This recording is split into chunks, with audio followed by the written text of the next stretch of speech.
ನಮಸ್ಕಾರ ವೀಕ್ಷಕರೇ, ಸಮತಾ ನ್ಯೂಸ್ ಕನ್ನಡಕ್ಕೆ ಸ್ವಾಗತ. ನಿಪ್ಪಾಣಿ ತಾಲೂಕಿನ ಕಸನಾಳೆ ಎಂಬ ಗ್ರಾಮದಲ್ಲಿ ನಡೆದಂತಹ ಘಟನೆ ಇದು.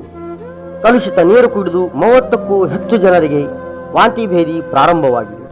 ಇದು ಕುಡಿಯುವ ನೀರಿನಲ್ಲಿ ಕೊಳಚೆ ನೀರು ಮಿಶ್ರಣವಾಗಿ ವಾಂತಿ ಭೇದಿ ಶುರುವಾಗಿದೆ.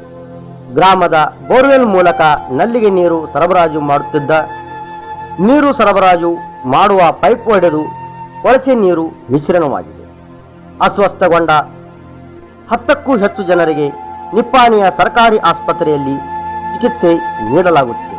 ಇನ್ನು ಉಳಿದವರಿಗೆ ಗ್ರಾಮದಲ್ಲೇ ಚಿಕಿತ್ಸೆ ನೀಡುವಲ್ಲಿ ಆರೋಗ್ಯ ಇಲಾಖೆ ಮುಂದಾಗಿದೆ ಎಂದು ಮತ್ತು ಗ್ರಾಮದಲ್ಲಿ ತಾಲೂಕಾ ವೈದ್ಯಾಧಿಕಾರಿಗಳ ತಂಡ ಬೀಡು ಬಿಟ್ಟಿದೆ ಎಂದು ಸಮತಾ ನ್ಯೂಸ್ ಸಂಪಾದಕ ವರದಿಗಾರರಾದ ರಾಹುಲ್ ವರಾಳೆಯವರು ವರದಿ ನೀಡಿದ್ದಾರೆ ಅಂತ ಹೇಳ್ತಾ, ಮುಂದಿನ ಸುದ್ದಿಯೊಂದಿಗೆ ಮತ್ತೆ ಭೇಟಿಯಾಗೋಣ.